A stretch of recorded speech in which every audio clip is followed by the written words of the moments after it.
तो वहीं हरियाणा में हो रही राज्यसभा चुनाव में कांग्रेस उम्मीदवार अजय माकन की राह आसान नहीं है, इसलिए कांग्रेस विशेष एहतियात बरत रही है। हरियाणा के कांग्रेस विधायकों को छत्तीसगढ़ में ठहराया गया है। अब चुनाव में किसी तरीके की चूक न हो, इसलिए 2 पर्यवेक्षक बनाए गए हैं, जिसमें मुख्यमंत्री भूपेश बघेल और राज्यसभा सदस्य राजीव शुक्ला को विशेष जिम्मेदारी दी गई है।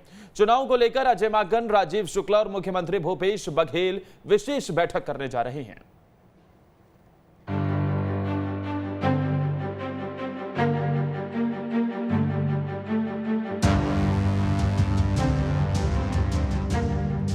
कहते हैं दूध का जला छाछ को भी फूंक फूंक कर पीता है, इसलिए हरियाणा में हो रहे राज्यसभा चुनाव में कांग्रेस कोई रिस्क ना लेते हुए विशेष एहतियात के साथ मैदान में है।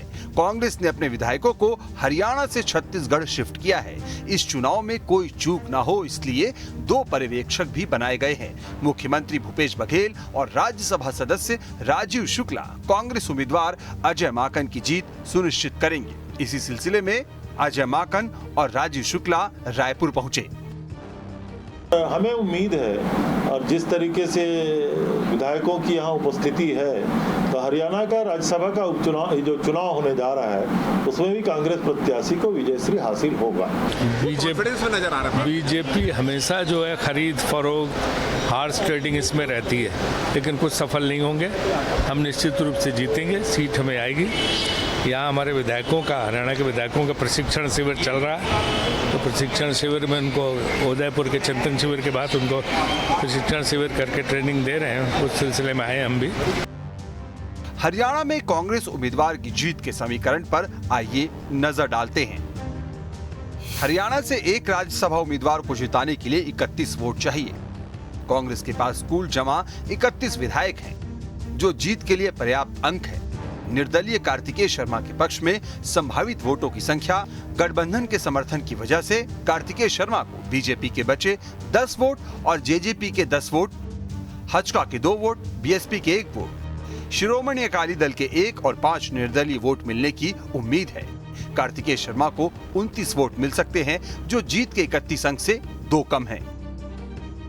ऐसे में कांग्रेस को अपने पूरे वोट हर हाल में चाहिए, इसलिए विधायकों की बाड़ेबंदी के साथ कांग्रेस अपने विशेष रणनीतिकार के रूप में भूपेश बघेल को जिम्मेदारी देकर मैदान में उतार चुकी है।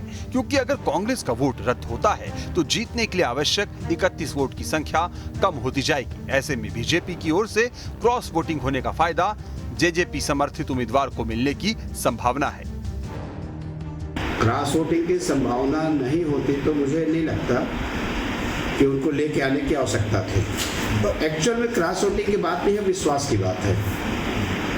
पता नहीं कांग्रेस को क्या हो गया है कि लगातार चाहे जनप्रतिनिधियों का पार्टी के प्रति हो या पार्टी का जनप्रतिनिधियों के प्रति, ये जो विश्वास की कमी आते जा रही है, और उसी का कारण है पूरे हिंदुस्तान में जो कांग्रेस का सफाया हो गया। फिलहाल कांग्रेस के लिए ये चुनाव प्रतिष्ठा का प्रश्न बना हुआ है। पिछली बार हुए हरियाणा चुनाव के अनुभव कांग्रेस के लिए अच्छे नहीं रहे, इसलिए कांग्रेस कोई कोर कसर नहीं छोड़ना चाहती। छत्तीसगढ़ के लिहाज से ये चुनाव इसलिए अहम हो गया है क्योंकि मुख्यमंत्री भूपेश बघेल को जिम्मेदारी सौंपी गई है। ऐसे में कांग्रेस की प्रतिष्ठा के साथ छत्तीसगढ़ के नेताओं की प्रतिष्ठा भी दांव पर है, इसलिए हरियाणा के साथ छत्तीसगढ़ की जनता की निगाह भी हरियाणा के राज्यसभा चुनाव पर है। रायपुर से अंकुश शर्मा के साथ टीम न्यूज स्टेट। तो वहीं बिलासपुर में पीएम मोदी के 8 साल के कार्यकाल को लेकर बीजेपी ने अभियान चलाया और लगातार बीजेपी के नेता अलग अलग वर्ग के लोगों के बीच जा रहे हैं। साथ ही केंद्र सरकार की योजनाओं के बारे में भी लोगों को बताया जा रहा है। वहीं इसी कड़ी में बिलासपुर में योजनाओं का लाभ बताने के साथ साथ उन महिलाओं को सम्मानित किया गया है जो कुपोषण दूर करने का काम कर रही हैं। नरेंद्र मोदी जी के 8 साल के कार्यकाल और इस कार्यकाल में जो कार्य हुए हैं, आज उसको पूरे देश में अलग अलग कालखंडों में बांट करके कार्यक्रम की जा रही है, जिसमें एक मुख्य है पोषण आहार। उसको लेकर के आज महिलाओं का जो सम्मान किया गया है, निश्चित रूप से नरेंद्र मोदी जी के आने के बाद में हम देखें कि महिलाओं का सम्मान बढ़ा है।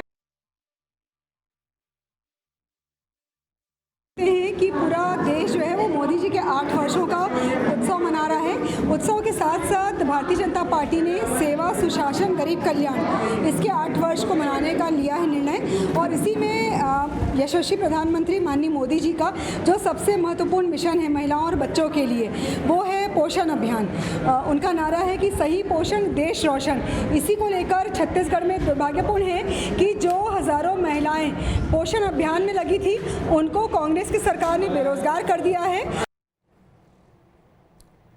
तो वहीं मनरेगा कर्मचारियों की हड़ताल पर कृषि मंत्री रविंद्र चौबे का कहना है कि मनरेगा कर्मचारियों की स्ट्राइक से जो सरकार को नुकसान हुआ है, उसकी कल्पना भी नहीं की जा सकती। मनरेगा कर्मचारियों के हितों की रक्षा के लिए, उनकी मांगों के निराकरण करने के लिए एक कमेटी बनाई थी और हमने उसी दिन मनरेगा के हमारे कर्मचारियों से आह्वान किया था कि स्ट्राइक समाप्त किया जाना चाहिए। इनके 2 माह के हड़ताल में छत्तीसगढ़ को कितना नुकसान हुआ है, इसकी कल्पना आप नहीं कर सकते। 2 माह से छत्तीसगढ़ में मनरेगा के काम एकदम ठप और बंद थे। छत्तीसगढ़ का रिकॉर्ड है, इन महीनों में हमारा जो मेन पावर एंगेज होता था वो 26 लाख तक की संख्या हम मनरेगा में मजदूरों की संख्या होती थी। अब 2-2 महीना मजदूरों को अगर काम नहीं मिला तो पैसा भी ठप हुआ, केंद्र से पैसा भी आना था, गरीबों को काम भी नहीं मिला और विकास के जो काम होने थे वो भी नहीं हो पाए। तो वहीं बिलासपुर में कांग्रेस पिछड़ा वर्ग मोर्चा ने सरकार के खिलाफ धरना प्रदर्शन किया। 9 सूत्रीय मांगों को लेकर कांग्रेस कार्यकर्ता नेहरू चौक पर धरने पर बैठे। इस दौरान सरकार के खिलाफ उन्होंने जमकर नारेबाजी की। ओबीसी मोर्चा ने प्रदर्शन के दौरान कहा कि पिछड़ा वर्ग की भी जातिगत जनगणना होनी चाहिए, साथ ही प्राइवेट सेक्टर में 50% आरक्षण भी देना चाहिए। वहीं प्रदर्शन कर रहे लोगों ने कहा कि अगर उनकी मांगे पूरी नहीं की गई तो वो उग्र आंदोलन करेंगे। पिछड़ा वर्ग कांग्रेस के द्वारा प्रदेश के सभी जिला मुख्यालयों में धरना प्रदर्शन किया जा रहा है। हमारी मुख्य मांग है केंद्र सरकार की जो गलत नीति है उसके खिलाफ जातिगत गणना की हम मांग करते हैं। 54% की आबादी की यदि हम बात करते हैं तो 27% आरक्षण जो मंडल आयोग के द्वारा 89 में दिया गया था, आज उसको भी लागू नहीं हो पा रहा है। हमारे पिछड़ा वर्ग के साथी उस लाभ से वंचित हैं और